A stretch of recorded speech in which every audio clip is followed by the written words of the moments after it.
Day 2 के and के ऊपर अब्दुल्ला शफीक और बाबर आजम ने पाकिस्तान को दूसरा टेस्ट मैच बना दिया था अगेंस्ट वेस्ट इंडीज़। डे 3 के एंड के ऊपर आपके दोनों स्पिनर्स अली उस्मान और स्पेशली साजिद भाई ने आपको फिर से मैच बना दिया। हालांकि अब्दुल्ला शफीक और बाबर आजम ने जितना भी काम किया था वो सारे का सारा आज डे 3 के स्टार्ट के ऊपर धड़न तख्ता हो गया कि बाबर आजम रन आउट होते हैं और फिर 5 रन के ऊपर आपकी 3 विकेटें गिर जाती हैं। अल्लाह भला करे साजिद भाई का कि वो एंड पर आकर रन्स भी कर गए, 50+ की पार्टनरशिप भी लगा गए अब्दुल्ला शफीक के साथ और आपको जिसे कहती है लीड दिलवा के, वरना एक मरतबा फिर आपका बैटिंग कोलैप्स हुआ है। आपका बैटिंग कोलैप्स ना बेसिकली 2 फेजेस में हुआ है। एक फेज़ है जिसमें बाबर आउट हुआ है, सलमान अली आगा आउट हुआ है, अवैस आउट हुआ है, रिजवान आउट हुआ है। उसके बाद फिर एक सेकंड फेज़ है, बीच में आ गए साजिद भाई, उन्होंने डक्का लगा दिया, उन्होंने कहा नहीं मैं हूँ, ठीक है ना। उसके बाद वो आउट हुआ है ना, तो फिर आपका एक और फेज़ आया है, उसमें आपकी जो आखिरी 3 विकेटें थी ना, इंक्लूडिंग साजिद भाई के बाद अली उस्मान, उबैद, अली, ये सारे इकट्ठे गए हैं। अब्दुल्ला शफीक लोन वॉरियर पूरे 160 रन्स करके जनाब नॉट आउट किया और पाकिस्तान की पोजीशन इस टेस्ट मैच में अब बहुत ज़्यादा मजबूत है। मुझे ये क्या कहूँ कि खुशी भी है, क्योंकि मैं आपको बात बताऊँ, पिछले 6, 8, 10 महीनों में ना हमने जितनी भी टेस्ट क्रिकेट खेली है, इवन पीछे भी अगर आप चले जाएं, सेकंड इनिंग्स में इतनी बेहतर पोजीशन में आप कोई नहीं थे। वेस्ट इंडीज़ को आपके अगेंस्ट सिर्फ 60 रन की लीड है, 60 टोटल। वेस्ट इंडीज़ प्लान कर रहा है कि अगर किसी तरीके से वो 150 या 150+ चले जाएं, 150, 155, 160, 165, 170, दे फील लाइक हम मैच हमारे हाथ में हो जाएगा अगर हम 150+ की लीड ले जाएं। मैं वेस्ट इंडीज़ को ये कहना चाहता हूँ कि आप ना, मेरी जो टीम है ना, उसके अगेंस्ट 120 भी अगर कर गए ना, तो भी आप पोजीशन पकड़ सकते हैं, लेकिन पाकिस्तान इनको इंशाल्लाह 120 करने नहीं देगा। 60 रन की लीड है। वेस्ट इंडीज़ सेकंड इनिंग्स में 103 रन के ऊपर है, उनकी 6 विकेटें आउट हो गई हैं और अब उनकी बॉलिंग है। एक एंड के ऊपर ग्रेव्स खड़ा है, ठीक है, ग्रेव्स को साइड स्ट्रेन है, तो वो उसको बैटिंग करने में प्रॉब्लम होगी। विकेट जो है वो आपके सामने है। आज सर 14 विकेटें गिरी हैं।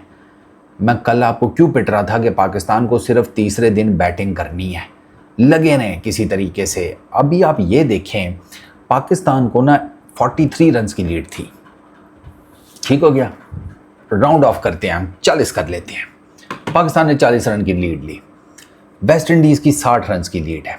आपने 100 रन किए होते ना लीड में, सिर्फ 100 रन। मैं आपको क्या कहता, आप 100, 150, 200 तो खैर बहुत ज़्यादा था, 100, 150 कल मैंने कहा था कि 100, 150 रन की लीड बहुत होगी वेस्ट इंडीज़ के लिए। अभी आप देखें कि आपने वेस्ट इंडीज़ के अगेंस्ट अगर 100 रन की लीड ली होती ना, तो वेस्ट इंडीज़ के टेक्निकली अभी लीड में 1-2 रन होते और उनके 6 आउट हुए होते। ये थोड़ी सी ज़्यादा मुश्किल कैलकुलेशन नहीं है, ये थोड़ी सी कैलकुलेशन है, लेकिन ये प्रॉब्लम इस देश के वो चिगमा अली सरकार को नहीं समझ में आ रही, जो कि हमें एक फॉर्मेट में लीड करते हैं। और वो आज पूरा दिन फील्डिंग में ऐसे दांत निकालता रहा है जैसे पता नहीं बैटिंग में उसने 200 मार लिया। मुझे लगा कि शायद पता नहीं अब्दुल्ला शफीक के रन्स गलत उसके सामने लिखे गए हैं, वो बेसिकली सलमान आगा ने किए हैं, लेकिन दुनिया को ये नज़र आ रहा है कि शायद अब्दुल्ला शफीक बैटिंग करके चला गया। जिस तरीके से हमारे स्लिप कॉर्नर में आगा जी खुश फेर रहे थे, की हो गया है, दूजे ब्याह इतनी ऑफर आ गई, आगा जी एडा खुश तो बंदा ता ही होता है कि यार नहीं मेरी हाले भी गेम है। फिर वो रिजवान भाई, वो तो वैसे ही डांसिंग फाउंटेन है, आपको पता ही है। वो अमेरिकन कह रहा था ना, स्पिनर्स तो वैसे ही बैकफुट पे रहते हैं, ओ सॉरी विकेट कीपर्स, तो कहता मुझे वो था कि मैंने एक डालनी है अंदर, आर्म बॉल करके डालनी है और रिजवान भाई ने फंस जाना, और एग्जैक्टली वही हुआ है। रिजवान भाई को नहीं समझ आती। आप बैटिंग टेक्निक देखे साजिद की, साजिद भाई जो थे ना, उन्होंने बड़ी टेक्निकल बैटिंग की है। वो ना बहुत ज़्यादा आगे जा रहा था ना बहुत ज़्यादा पीछे जा रहा था, वो ना बीच में करके खड़ा था, ठीक है, और वो बीच में करके ना लेंथ के हिसाब से आगे चला जाता था, थोड़ा सा पीछे आ जाता था, वो बिल्कुल ठीक रहे। उन्होंने ना बेसिकली पहले से नहीं ज़हन बनाया हुआ था कि मैंने ये फ्रंट फुट पे जाके खेलनी है, मैंने ये पीछे खेलनी है, ये बाकी सारे उसी चक्कर में मारे गए हैं। और आगा जी का तो वैसे ही आपको बता रहा हूँ, उनकी टांग आ जाती है अब सामने।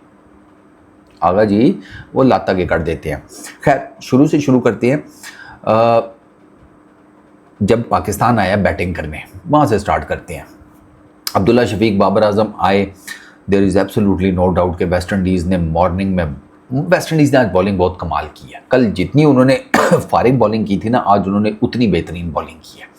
उन्होंने पहले 9-10 ओवर्स में टोटल 14 रन दिए हैं। बाबर आजम और अब्दुल्ला शफीक की पार्टनरशिप 168 की थी, वो इवेंचुअली एंड अप हुई 183 के ऊपर। तो आप देख लें 15 रन, 14-15 रन के ऊपर इन्होंने वो ऐसा जाल बिछाया था, फील्डर क्लोज खड़े किए हुए थे, ऑफ साइड पैक की भी थी, एक वो अपने फील्डिंग के हिसाब से बॉलिंग किए जा रहे थे, वेरिकन, सील्स, उन्होंने कमाल बॉलिंग किया। उन्होंने नहीं रन्स लीक होने दिया। अब जब उन्होंने रन्स नहीं लीक होने दिए ना, वहाँ पे बाबर आजम और अब्दुल्ला शफीक आए प्रेशर में, और बाबर आजम को मतलब पैक ऑफ साइड फील्ड है, एंड बाबर आजम ने हल्का सा पुश करके तो रन्स लेने की कोशिश की। बॉबी भाई रन आउट हो गए 88 पे। पक्की सेंचुरी थी, पक्की century. It is one of those innings कि जिसमें बाबर आजम का कंफर्म था कि ये सेंचुरी कर लेगा, थोड़ा सा स्टे करना था, लेकिन बॉबी भाई वो प्रेशर की जद में आ गए।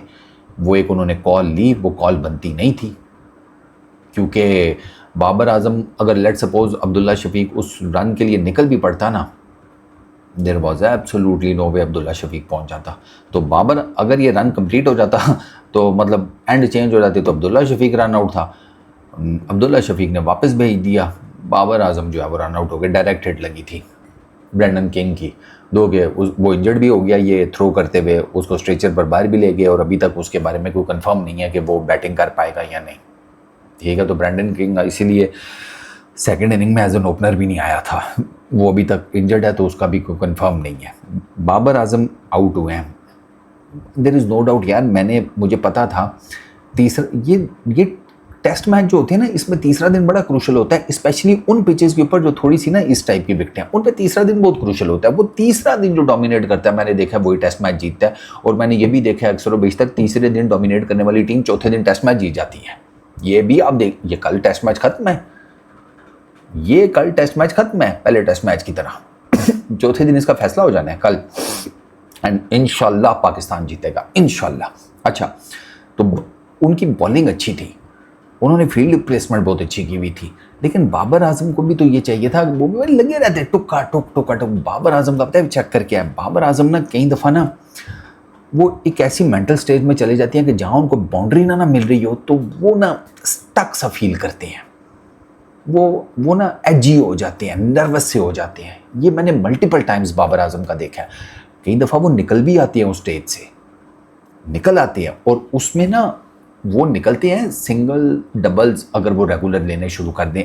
आज प्रॉब्लम ये हो रही थी कि एक तो बाउंड्रीज तो नहीं आ रही थी बाबर आजम को, सिंगल डबल भी उन्होंने मारे हुए थे, क्योंकि वो ऑफ साइड पैक करके उसी लाइन पे उस खिलाए जा रहे थे बाबर आजम को। उन्होंने लेंथ भी कोई ऐसी नहीं दी कि जिस पे बाबर आजम किसी तरीके से उस ऑफ साइड फील्ड को पियर्स करने की कोशिश करता। तो वो क्रेडिट वेस्ट इंडीज़ की बॉलिंग को जाता है। बाबर आजम आउट हुए हैं, अवैस आया है। एक तो मुझे ये नहीं समझ में आई अवैस क्यों आया है। आपके दो सीनियर बैटर्स पीछे मौजूद हैं, अवैस को भेजने की तुक्की नहीं बनती थी। आपको भेजना चाहिए, आप सलमान अली आगा आता, रिजवान आता, फिर अवैस की बारी आनी चाहिए थी। मुझे नहीं पता इन्होंने अवैस को क्यों आगे भेज दिया। ये दोनों जो है ना, ये वटा सटा हमारे हैं, करण अर्जुन, सांटा बांटा, ये मिडल ऑर्डर के हमारे बैटर हैं। सेंचुरियां याद ही कोई नहीं, 2-2 साल हो गए हैं सेंचुरी नहीं की भी टेस्ट क्रिकेट में। मिडल ऑर्डर के बैटर हैं, चंगे बैटर हैं भाई। एक कप्ताना मेरी जाना और दूसरा वो बस bubble.com, बस जुगाली करते रहो, हंसते रहो। वो यार ये तो बाबों वाला काम है, हर वक्त खुश रहो, ठीक है, उदास नहीं होना, टेंशन नहीं लेनी, डिप्रेशन नहीं लेनी। कोई पता नहीं आप किसी बात पे परेशान हो जाएं और साथ ही नॉक हो, कौन अजी आपका टाइम हो गया सर, आए चलें ऊपर वेट कर रहे हैं। ये वो वाला काम है यार।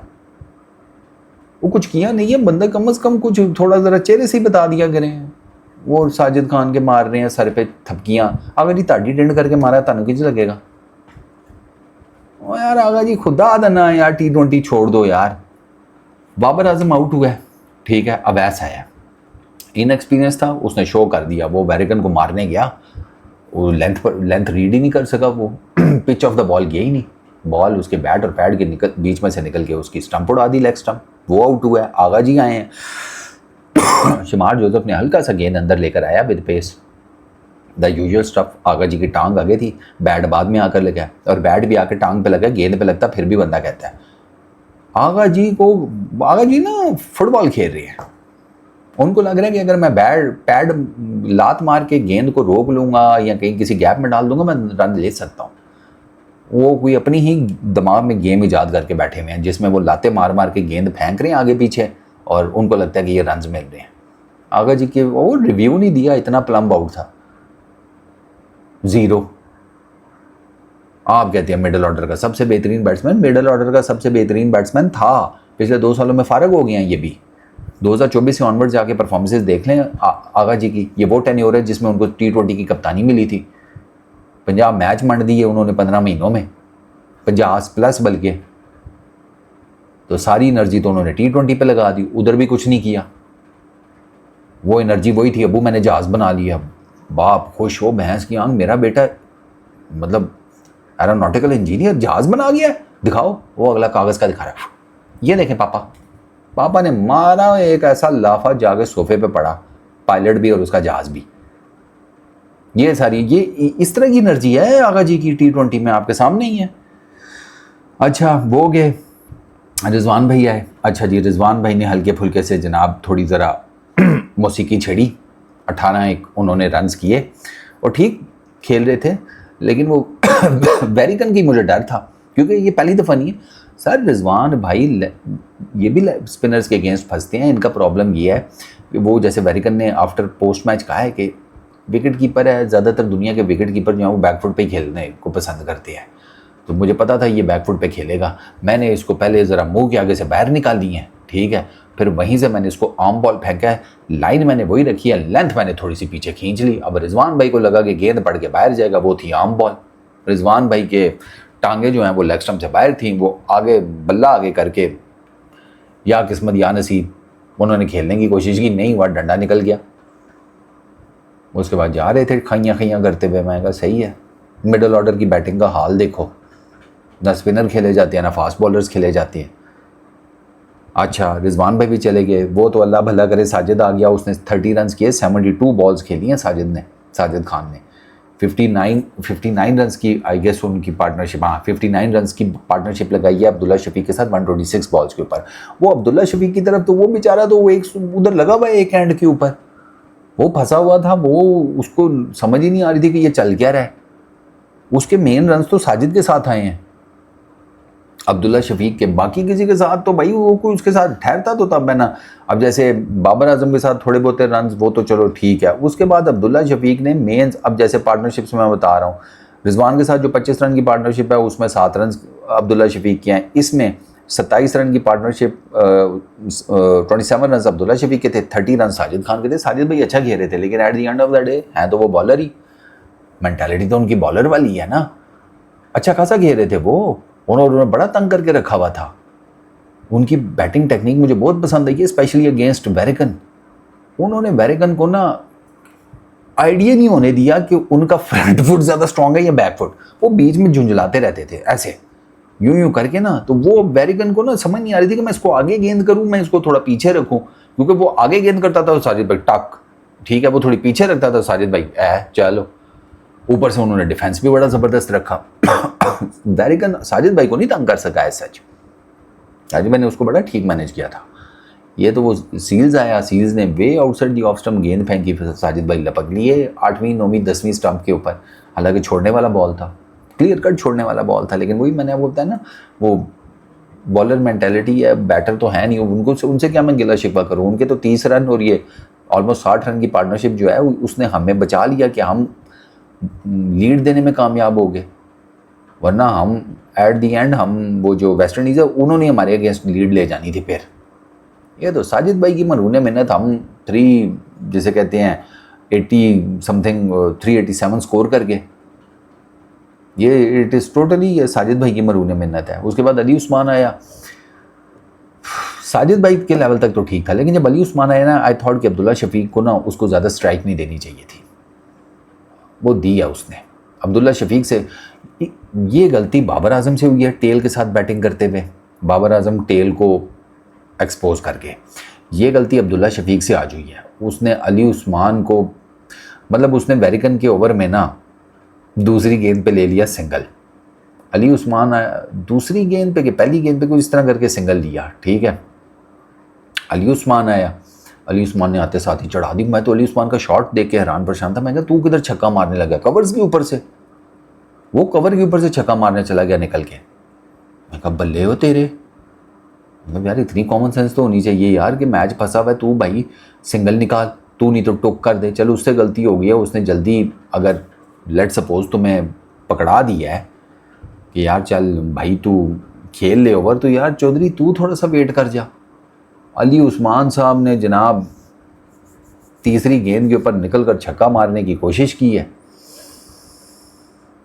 वो ऑफ साइड के ऊपर कैच आउट हो गए। बस फिर उसके बाद 13वीं हो गई और क्या होना था। एक गेंद छोड़ के उससे नेक्स्ट ओवर तीसरी गेंद पे ये आउट हुआ है, 5वीं पे उबैद बोल्ड, 6ठी पे अली बोल्ड। वेरिकन एक ओवर में 4 बॉल्स के ऊपर 3 विकेटें ले गया, वो 6 विकेटें लेकर बैठा हुआ है। मैं कहा ये सही है, इसने पक्का ठिक्का पकड़ा हुआ है, पाकिस्तान के अगेंस्ट मैंने 6 विकेटें पक्की लेनी है। ये गलती हुई है, और ये गलती by the way Roston chase ने भी की है। लेकिन रॉस्टन चेज को कोई इतना नहीं कहेगा क्योंकि वो बाबर नहीं है ना। बाबर करे तो वो तो बाबर का तो हर काम ही पैड़ा होता है। रॉस्टन चेज ने आज ये गलती की है जेडन सील्स के साथ। पिछला आप सारा ओवर मेडन खेल गया, ठीक है। आज वेस्ट इंडीज़ ने ब्लंडर मारा है। साजिद खान बॉलिंग कर, वो चलो साजिद खान बॉलिंग कर रहे थे, उन्होंने लेफ्टी भेज दिया। साजिद भाई लव्स बॉलिंग अगेंस्ट लेफ्टी, वो तो लेफ्टियों को खड़े ही नहीं होना देता।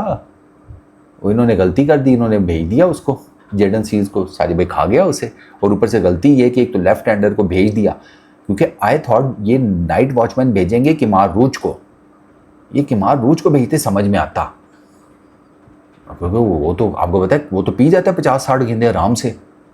इन्होंने नहीं भेजा, इन्होंने जेडन सील्स को भेज दिया।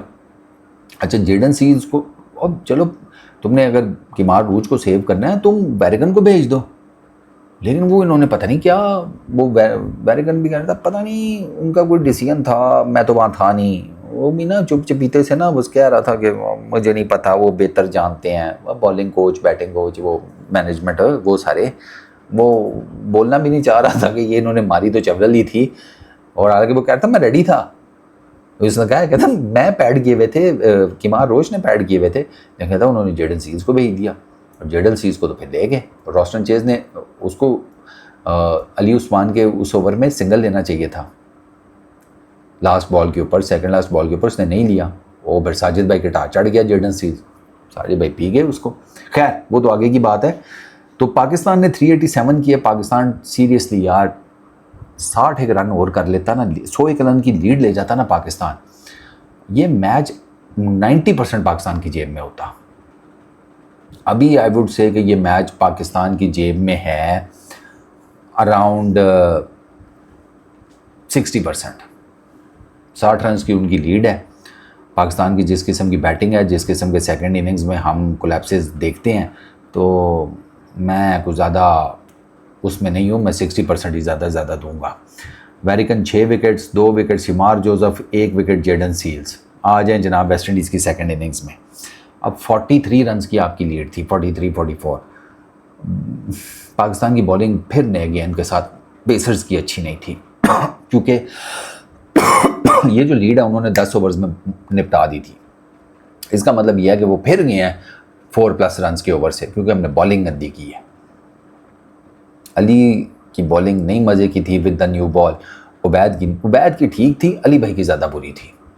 अली भाई ने नहीं चस्क कराई इस टेस्ट मैच में, पैचेस में करवाई है। जैसे उनका जो थर्ड सेशन में जो उन्होंने बाद में आकर शे होप के अगेंस्ट बॉलिंग किया, वो कमाल की है, कमाल जिसको कहते हैं। उन्होंने शे होप की वो जिसे कहते हैं ना जड़ें हिला दी, वरना शे होप तो बड़े आराम से बैटिंग कर रहा था, लगा था टोका टोक। ये अली भाई ने उसकी आगे जड़ें लाई हैं, उसको multiple times outside the off stump पीट किया, और फिर साजिद भाई उसको ले गए। वो स्पेल अच्छा था, लेकिन ये नहीं। ये पहले 10 ओवरों में आपने लीड भुगता दी है यार, जबकि मैं ये सोच रहा था कि लीड जो है 40-43 रन की, इसमें कम से कम 2-1 विकेट तो निकालो। नहीं मिली, उन्होंने 10 ओवर्स में बना लिए। आपकी बॉलिंग में जनाब निखार आया जब आपको ना स्पिनर्स आपके लगे हैं और आपको थोड़ी समझ आई नहीं शुरू ये पिच की। ये मैं आपको बताऊं, ये आपको ना सही समझ आई है इस पिच की तकरीबन 20 ओवर्स करने के बाद, क्योंकि पाकिस्तान को ऑलमोस्ट 100 गेंदें होने वाली हैं, पाकिस्तान ने बाउंड्री नहीं खाई। उससे पहले बाउंड्रीज रेगुलर आ रही थी, एक ओवर में आ गई, उससे ओवर में आ गई, नहीं तो एक ओवर छोड़कर आ गई, लेकिन बाउंड्रीज रेगुलर आ रही थी। ये अभी ये जो पाकिस्तान ने एंड में बॉलिंग की है ना थर्ड सेशन में, तकरीबन 25 ओवर से ऑनवर्ड्स, वो इन्होंने कमाल की है, या 20 ओवर से ऑनवर्ड्स करने, क्योंकि उसके बाद 1-2 चौके लगे हैं। तो पाकिस्तान को ऑलमोस्ट 100 गेंदें होने वाली हैं, या 100 के करीब हैं, 96, 97, 98 बॉल्स हो गई हैं, पाकिस्तान ने बाउंड्री नहीं खाई कोई। और ये 100 प्लस चली जाएंगी, क्योंकि मुझे नहीं लगता कि आते साथ इनको कोई बाउंड्री लग जाएगी, जिस किस्म की ये बॉलिंग कर रहे हैं अभी। तो इनको थोड़ा टाइम लग गया पिच समझने में। बट जब साजिद भाई ने ना बेसिकली काम स्टार्ट किया है, साजिद भाई ने वो चंद्रपाल, उसको जनाब LBW किया, वो उसको नहीं समझ आई, वो इन अ वे के थोड़ा सा बैक फुट के ऊपर था। मुझे हाइट का इशू था, जब वो गेंद लगी है ना पैड के ऊपर, मुझे हाइट का इशू था, लेकिन अंपायर ने आउट दे दिया। अंपायर ने कहा आउट है। जब अंपायर ने कहा आउट है, मैंने कहा अब अगर अंपायर कॉल भी हो गई तो ठीक है, और वो इवेंचुअली अंपायर कॉल ही हुई। चंद्रपाल का डिसीजन अगेंस्ट भी जा सकता था, अंपायर कॉल हो गई थी, टॉप पे लगी है बेल्स के ऊपर, एक चीज़। अच्छा, साजिद भाई ने वो ब्रेक थ्रू दिया। उसके बाद साजिद भाई ने जो नेक्स्ट विकेट ली, that was Amir Jangoo. Amir Jangoo ने साजिद भाई को शॉट अच्छा मारा, 1-2, ठीक है ना, और चौके चौके वो निकाल गया था, लेकिन उसके बाद जिसे कहते हैं ना स्नॉटर, वो मारा है साजिद भाई ने। और वो ना मुझे समझ भी नहीं आई कि वो उसको खेला कैसे था। साजिद भाई ने बेसिकली उसको एक ही जगह के ऊपर पहले एक बॉल की, दूसरी बॉल की, तीसरी बॉल की, वो आगे निकल के ना खेले जा रहा था, टोक टोक टोक। अच्छा, वहीं पर ही ऑलमोस्ट फिर बात वही है ना कि 1-2 सेंटीमीटर, 1-2 इंचेस का फ़र्क कितना डिफरेंस डाल देता है। वहीं पर साजिद भाई ने बॉल फेंकी है। इस दफ़ा बॉल जो है ना वो थोड़ी सी पड़ के स्पिन हुई है, पहले वाली भी स्पिन हो रही थी, ये पड़ के थोड़ी हल्की स्पिन हुई है। ये बैकफुट पे गया खेलने, ये मुझे समझ नहीं आई कि वो बैकफुट पे क्यों गया। आई थॉट कि ये लात निकाल के उसको डिफेंड कर सकता था, जैसे वो पहले कर रहा था बॉल को। इस दफ़ा बैकफुट पे खेलने गया। इन पिचेस के ऊपर बैकफुट के ऊपर आपकी गेम बहुत स्ट्रॉन्ग होनी चाहिए, बहुत स्ट्रॉन्ग, तब आप बच जाते हैं। बॉल बैट के पास से निकल के ऑफ स्टंप उड़ा दी जैंगो की। One of the best deliveries from Sajid भाई। अच्छा, आमिर जैंगो की विकेट निकाली। उसके बाद जो तीसरी विकेट गिरी है वो केवम हॉज की थी।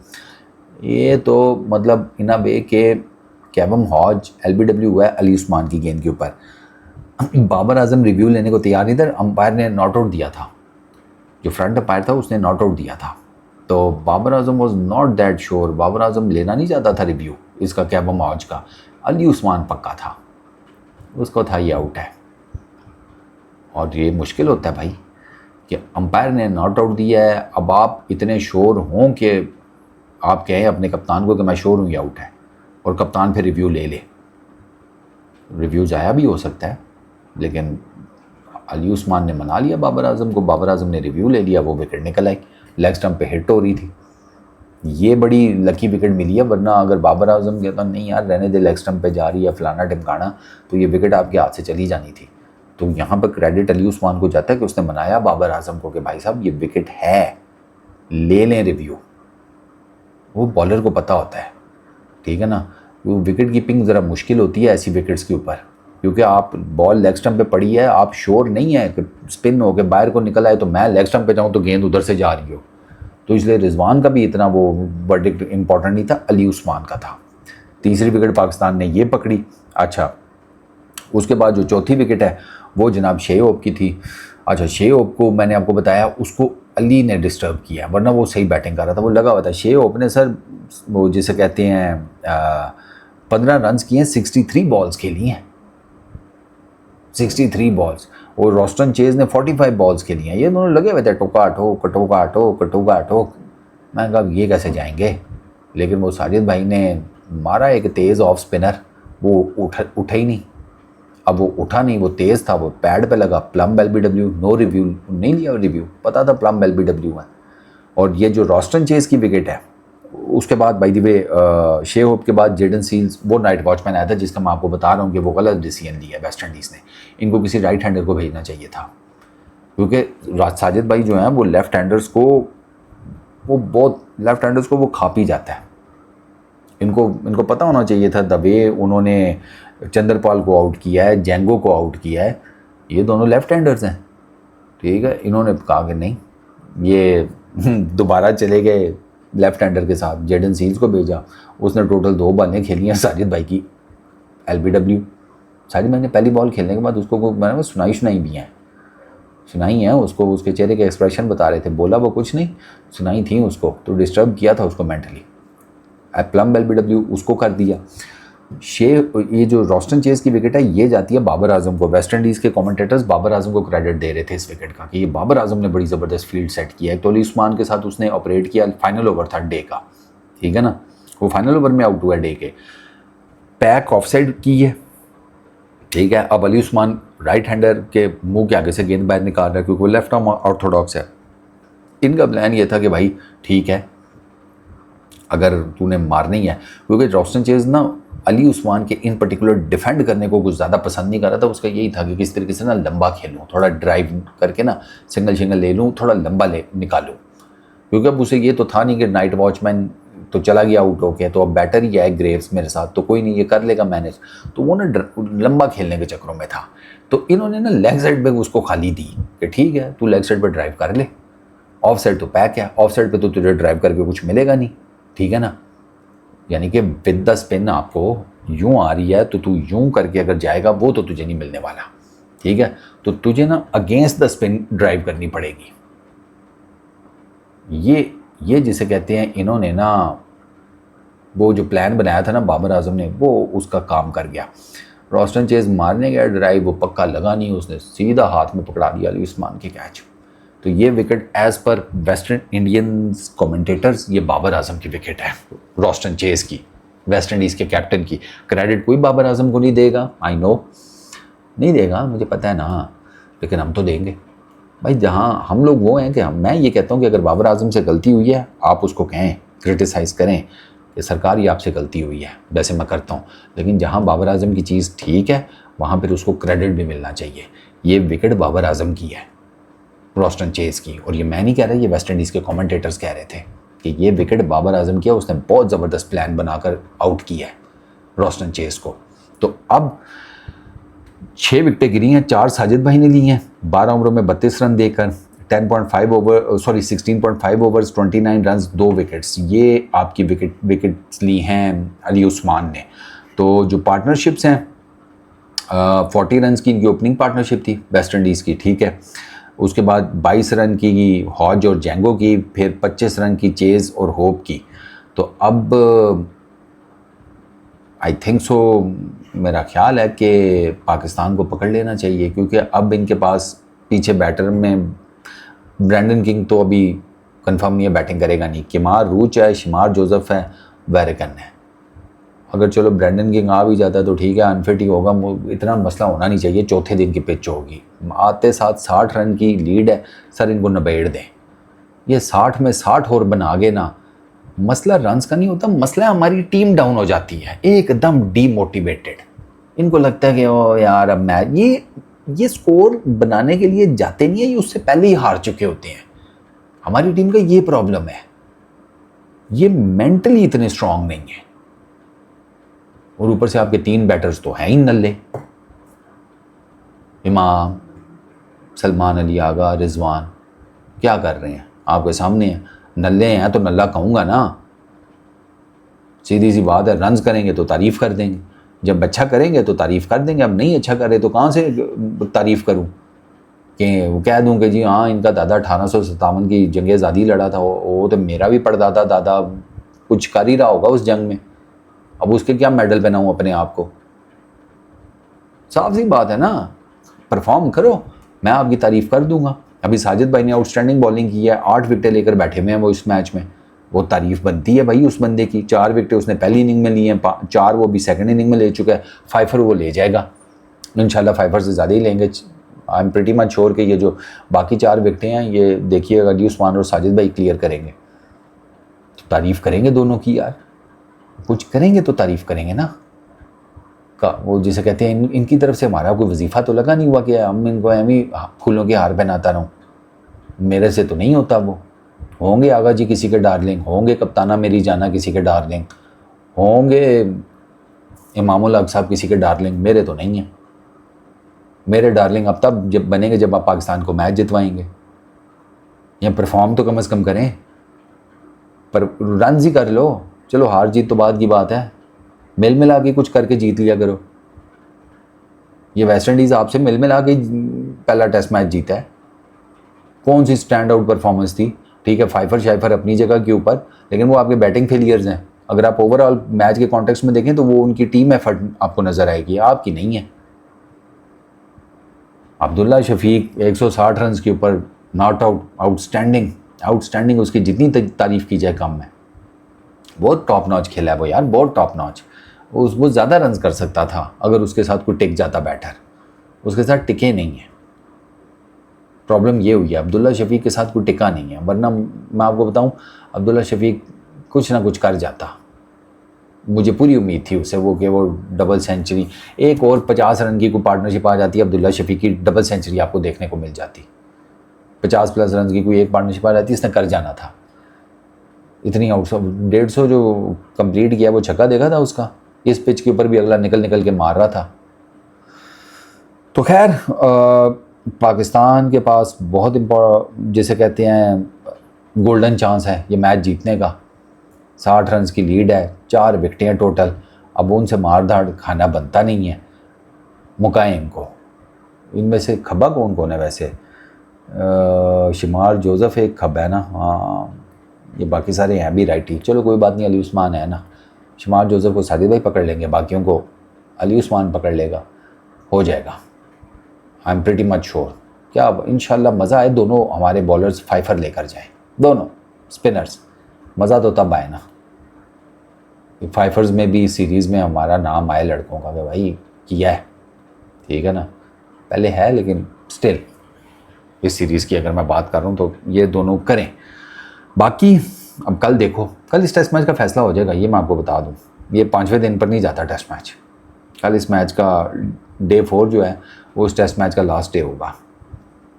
Hope for the best, I really hope Pakistan जीत जाए।